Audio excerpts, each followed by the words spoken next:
I have crossed oceans of time to find you. Professor, I know where the bastard sleeps. I put him there. Carfax Abbey. Okay, here's a new episode of The Final Cut with Frederick Lopez, in which I review Bram Stoker's Dracula from 1992. Here we go.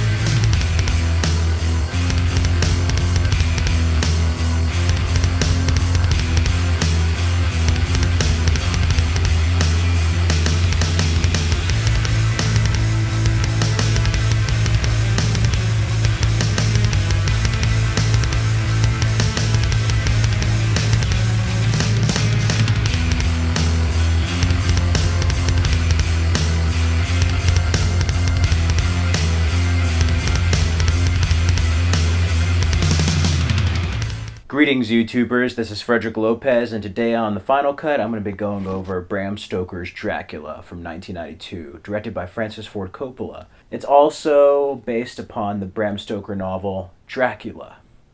The film stars Gary Oldman as Dracula and Vlad Tepes, Winona Ryder as Mina Harker and Elisabetta, Anthony Hopkins as Professor Abraham Van Helsing, Keanu Reeves as Jonathan Harker, Richard E. Grant as Dr. Jack Seward, Cary Elwes as Lord Arthur Holmwood, Billy Campbell as Quincy P. Morris, Sadie Frost as Lucy Westerna, and Tom Waits as R.M. Renfield. Now, this was going to be made as another film on TV with Winona Ryder, and she was reading the script, and at the time she was working on another project with Francis Ford Coppola, and presented the script to him, and he became interested. They wanted to work together on Godfather Part 3, but she got sick, so had to drop out of that project. So she presented him this, and they ended up getting the ball rolling on making an adaptation of Dracula. A number of actors were considered to be Dracula, but they ended up choosing Gary Oldman. Liam Neeson was originally wanted for Van Helsing, but they got Anthony Hopkins right after he did Silence of the Lambs. And originally Francis Ford Coppola wanted Johnny Depp to play Jonathan Harker, but the studio executive said, oh, he's not appealing enough. We need somebody that the teenage girls would just swoon over. So Keanu Reeves was a pretty hot star at the time, and they ended up getting him. And this adaptation is really good. I'm a big fan of vampires and of Dracula, and I have to say, this is one of the best vampire movies and one of the best made Dracula adaptations, I must say. If the 80s had The Lost Boys and Fright Night, the 90s sure had this film, Bram Stoker's Dracula, and Interview with the Vampire as like the definitive films of those decades for vampires. Bram Stoker's Dracula is just a superb, well-crafted film. You could actually tell that the director of the first two Godfathers did this film, and Francis Ford Coppola really does a lot with this film.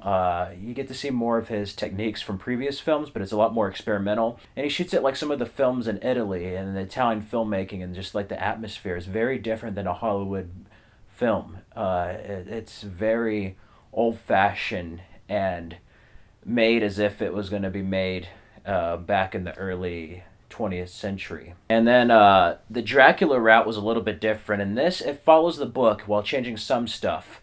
But the main change is that Bram Stoker was inspired to create Dracula after a real-life figure, Vlad the Impaler, also known as Vlad Tepes.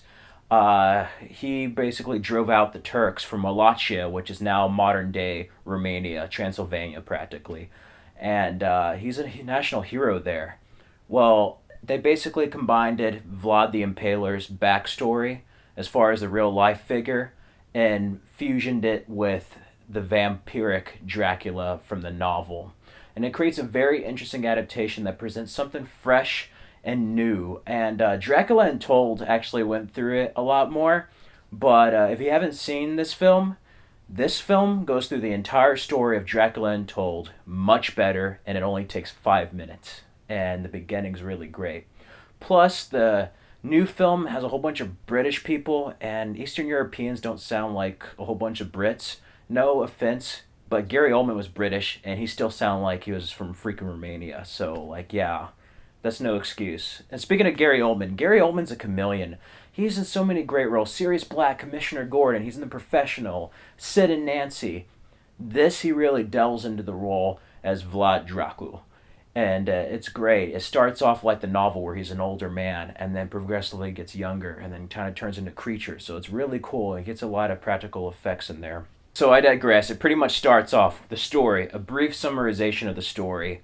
It starts off and it's Vlad the Impaler. He's defeating the Turks. He's about to drive them out. And there's some great cinematography there. You get to see silhouettes of shadows and a giant fight, and you get to actually see him impel a whole bunch of Turks. It is like some brutal stuff and a great opening. The score, wow, the score is absolutely amazing. Vampire Hunters is the name of the score at the beginning. It's like dun dun dun dun dun dun dun dun dun dun dun dun dun. No, no, no, no, no, no, no. Basically, you heard in all the Mummy trailers with Brendan Fraser. Those movies, the trailers use Bram Stoker's Dracula score. So yeah. Anyways, it starts off, and his wife is Elisabetta, and Winona Ryder plays her as well, and Anthony Hopkins plays a priest.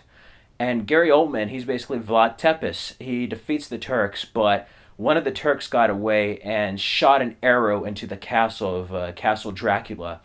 And they say that he died, and Elisabetta is just upset, and she commits suicide off of the castle and dies within the lake there. So he comes back home in victory after driving the Turks away, and he finds the remains of his wife who drowned and basically just like died. She died on impact when she hit the water with the letter there. And he was upset, and the priest is just like, she committed suicide, she's damned. She's forsaken, she's going to hell. And he was a man of God at the beginning. It really adds a lot more of a religious aspect to the story. And he's just like, no. And he's like, all right, now it's God. And he gets upset, stabs a cross, blood comes out of it. It's very dramatic. Gets the cup, drinks it, and he becomes a vampiric creature. And then the title logo appears. Great effect to the title logo. And Francis Ford Coppola always has a way of using the author's name in the beginning of the movie title. Mario Puzo's a Godfather, John Grissom's a Rainmaker, Bram Stoker's Dracula for this instance. But great beginning, and the rest is pretty much like the novel, with a few changes here and there. They basically skipped the opening chapter of Dracula's guest. Rimfield, he's already all psychotic and in the mental asylum, so it starts with Jonathan Harker, and he goes to Transylvania about a business meeting with Dracula. He wants to buy some land. He wants to buy Carfax Abbey in London. And you find out that Jonathan Harker and Mina, Winona Ryder's character, are engaged. And Winona Ryder, Mina, looks just like Elisabetta. And it's a reincarnation of her. And Dracula sees this. And it's great because this movie adds a love story element to it and makes him a tragic figure. Well, in addition to having him a monster, they don't sacrifice the monster element, but they add a level of tragedy to the monster, which really elevates the material, makes it different from other incarnations that have come before and even after. So he traps Jonathan Harker there, his three brides, which is weird because Monica Bellucci plays one of the brides, and she's with Keanu Reeves, and they had that one kissing scene in Matrix Reloaded. Yeah, and then boobs. I digress. Anyway, Dracula ends up going to London, and pretty much he seduces Lucy, who's Mina's friend, Lucy Westerna, and she's gonna get married and stuff. And she gets bitten and ill. And then we're introduced to the character of Abraham Van Helsing, and he's a professor, and he has this theory about vampires and them existing. And he goes to where Mina, Harker, and them are. It's pretty much the same story. She's been bitten by a vampire, and he's just like, we have to stop this. Anyways, they have to deal with that, and then Mina starts having like these visions and stuff of Dracula, and she meets him on the street not knowing he's a vampire. And there's a whole part of the film where they start getting closer together, and it's almost like a love story of sorts while Jonathan Harker's trapped in this castle. Make a long story short, as many of you may know, he gets out and pretty much comes back, says what happened to him. He's all gray-haired and old, and Dracula gets his heart broken. So when Jonathan Harker and Mina are married now, They get married. Dracula finishes off Lucy and pretty much kills her. So, like, she is dead. So you think. Abraham Van Helsing's like, we need to go and kill the body. There's this crazy sequence with the body and Lucy as a vampire. They stab her and cut her head off, and there's a good joke there. And then pretty much the rest of the story is Dracula seducing Mina, and he bites her. He's just like, I don't want to turn you into a monster. And she's like, just release me from all this pain and suffering. I don't want it any longer. And he just seduces her. And they have to fight him. He turns to a giant bat. Crazy stuff there, practical effects, and then turns to rat. Very frightening. And then pretty much Mina is getting under Dracula's control. And before she becomes a full vampire, they must go to Transylvania and stop Dracula from entering his castle and kill him once and for all. And that's pretty much the story. I'm sorry if I spoiled anything for you, but Dracula really hasn't changed that much over the years. I mean, it's pretty much the same as Dracula 2000, Dracula 1931, Franklin Jealous Dracula, Jack Palance's Dracula, Christopher Lee's Dracula, all that type of stuff. Luke Evans, to a degree. Yeah. But yeah, that's pretty much the story, and just other stuff that I find amazing. Let me go back to the score. Vajit Kilar did the score. Amazing soundtrack, and then there's also a really great song by Annie Lennox called Love Song for a Vampire. Very dark and gothic, and really kind of brings a reminiscent feeling to Face from Batman Returns. It's a great song, among her best. But it's a very eerie and gothic soundtrack, and it really suits the film well. Not only for the more romantic scenes, but just for atmosphere, and then even towards the scary and gory stuff. It really adds a lot of thrills and chills, I feel. Francis Ford Coppola, he basically didn't want to use digital technology. Now, digital technology was still early, but you still had Jurassic Park coming out the next year. But the year before, you had Terminator 2 Judgment Day, The Abyss, and some other stuff.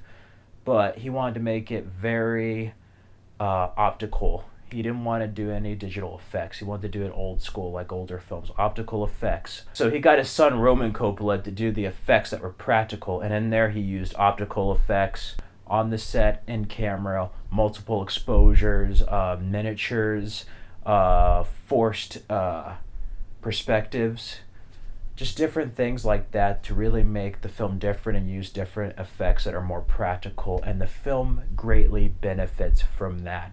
And today still stands up really well, I feel. That's what makes it such a unique film. Not only as a vampire film or a Dracula film, a horror film, but like as a film in general. It really adds a lot to it, and I respect that. You really get to see the brilliance of Francis Ford Coppola's filmmaking in this movie.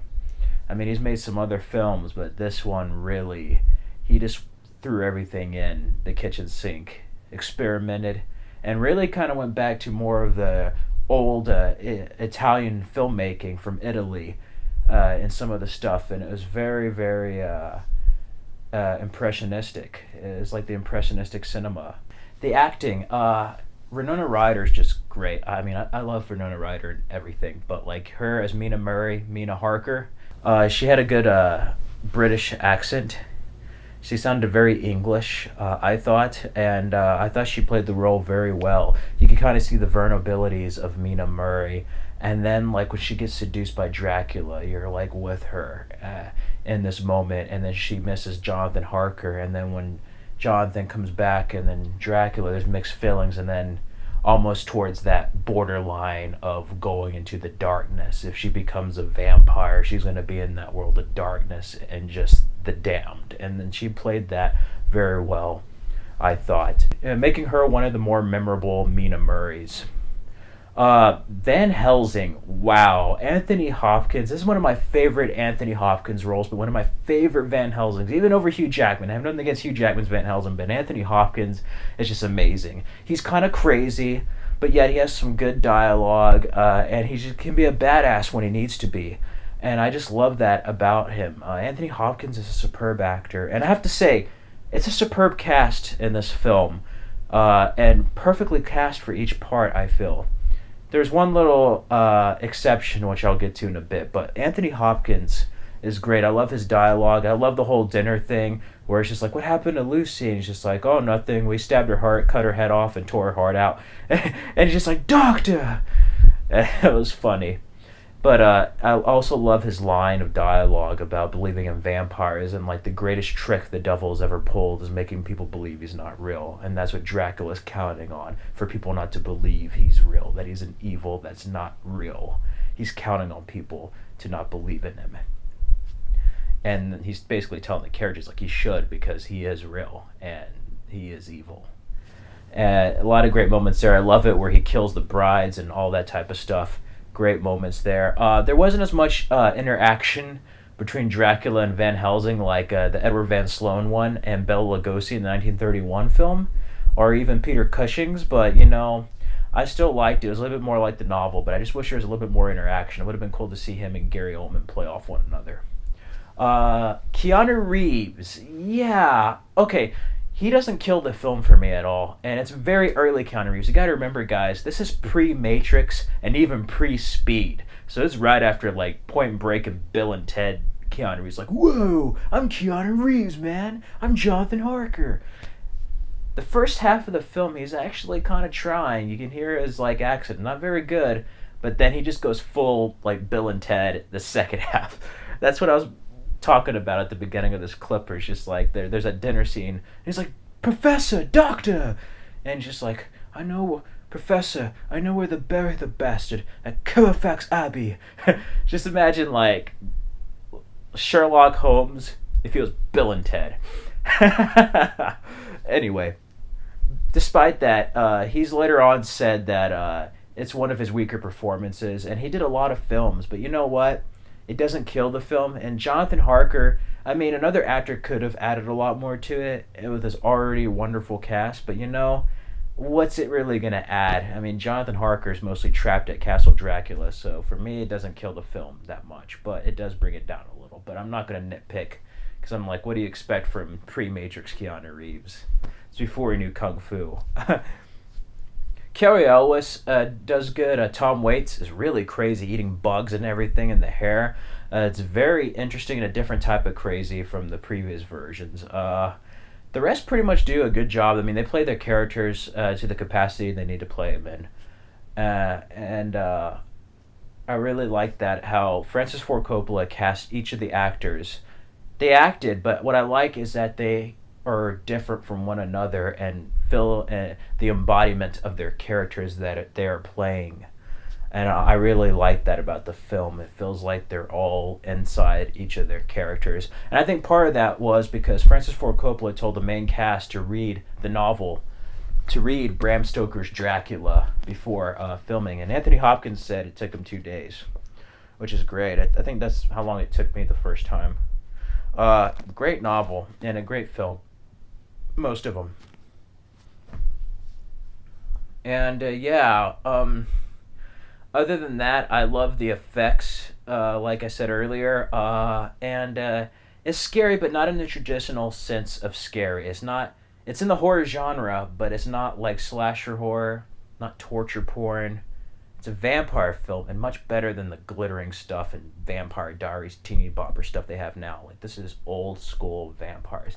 Speaking of old school, it's cool. Before they finished filming, 3 weeks before the release, Francis Ford Coppola showed it to George Lucas, and George Lucas is just like, to keep to the vampire rules, he thought that Mina should chop Dracula's head off at the end. So yeah, because of that great ending and then her looking up, thank George Lucas for that one, for remembering the vampire rules. And I also thought it was cool how Dracula had to have pieces, boxes of soil from Transylvania, his homeland, buried around Carfax Abbey and London in order not only to keep him powerful, but for his powers to work and heal him when he's sleeping during the day. That was a really cool element. Like I said earlier, the Vlad Tepes stuff with the Turks when he's like defeating the Ottoman Empire, that was cool at the beginning. And much like real life, that victory against the Ottoman Empire was really short-lived, just in 2 different ways. But still, it was great. I liked it. I like how that parts of Romania as Wallachia, that was really cool in the history. So it gets you interested in history. That's the first time I actually found out that Dracula was inspired by a real man, and I thought that was really cool. And Gary Oldman's look in this, Gary Oldman's just great. His look looks like Vlad Tepes. You look at him side by side. He really is a chameleon in this. It's just all around fantastic. And Francis Ford Coppola has a way of bringing that out of actors as well. Like when they caught Mina with Dracula, supposedly he kept on saying the words "whore" and "slut" to Winona Ryder to make her like emotional when they found out she was there. She was sleeping with Dracula. I was like, that's crazy. But look at Godfather with the sandbags on the Godfather's bed when they're carrying him up the stairs, or John Grisham's Rainmaker where the guy is basically sitting on ice. It's just crazy, but hey, whatever. Gets the job done and presents the acting on screen. But yeah, Dracula is a great film, and here it was winner of 3 Academy Awards. It says Best Costume Design, Best Makeup, and Best Sound Effects Editing. And it says love never dies, and I guess that's true. Love for this film never dies for me, not for vampires or Dracula. And I'm going to kind of drift off here, but I'm a filmmaker, an aspiring filmmaker. I've done some short films, but later on in my life, I wouldn't mind at least making one attempt at Dracula. And if anybody's out there making vampire films or just inspired by horror films, vampire films, inspired by films, check this out. It is different, and it's really quite visually stunning. It's nothing really much like it. I haven't seen anything like Dracula ever since it was released. I remember catching it on Halloween in 2003. I was sick that day. Matrix Reloaded actually got at Walmart in discount, but I was sick. And I saw it for the first time, and I was just in awe. And yeah, if I ever make a Dracula movie, I want it to be like this merged in with the Bela Lugosi 1931. That would be cool if you can combine those two. But definitely it is my favorite up there with the Bela Lugosi one. There's much more I can go into detail with, but I would just highly recommend watching this film. It's not a perfect film, but it's a very intriguing, entertaining, and captivating film. Among the best vampire films and one of the stronger horror films. It's a different type of horror movie. And yeah, they even had to cut 25 minutes out because of blood for the audiences. Even people were like panicking when the trailer came out and they just saw blood, which by the way was red jelly. I thought that was kind of cool. It's cool seeing the stuff they use in horror movies to create effects and then people's imaginations being a lot worse than what it actually is. But hey, that's the power of filmmaking. Good filmmaking is the power of illusion. But yeah, he definitely made up for Godfather 3 with Bram Stoker's Dracula. This is one of Francis Ford Coppola's best films, one of the best vampire films I've ever seen, and one of the best Dracula films. I think it's a vastly, vastly underrated movie. And while not perfect, I still think it does make the final cut. So my score, personally, some of the acting is a little bit down, and not really much of the story. It's just weird and out there. Like, this is not for the faint of heart, let me just tell you right now. You'd have to be kind of hardcore to watch this movie. Like, if you're squeamish over Vampire Diaries or Twilight, then get the hell out of here. This ain't for you. But if you like horror movies or like a lot of vampire films, this is a little rough, but I promise you it's worth it. So, while not being perfect, it does make the final cut. And my score is a 4 out of 5, an 8.5 out of 10, A minus. That is my score for Bram Stoker's Dracula, directed by Francis Ford Coppola. Those are my quick thoughts. I want to go more into this, but I really don't know what else to talk about, and I don't want to go over an entire synopsis when you can just go ahead and check out this film. It's also available on Netflix right now, so yeah. I haven't upgraded to Blu-ray yet. I still have the DVD, but hey, it only costs $5 at Walmart, so that's kind of cool. Back when DVDs were like expensive and no Blu-rays are out. So, definitely check out one of the best Dracula films. Anyways, let me know out there what you thought about the film. If you've seen it, haven't seen it, what's your favorite Dracula film? What's your favorite vampire film? What horror films you want to see me review that are like classics? Just like, comment, subscribe. Just give your thoughts out there. What do you think? Are these videos too slow, ramble? Do you hear me because of this recorder not being on fully? Just whatever, okay? Just feel free to comment, like, subscribe, and tell me what you think about this film. Or if you've seen it, haven't seen it, whatever. Until next time, guys, this is Frederick Lopez. I hope you enjoyed the final cut. Check out my other stuff. on the channel, the Final Cut Action Reaction. Check out my Dark Knight of Steel channel. I have a couple of Bram Stoker Dracula videos up there, as well as some vampires. So just do whatever. Until next time, guys, it was a joy to have y'all. Let me know what you think. And yeah, until the next Final Cut. Enjoy.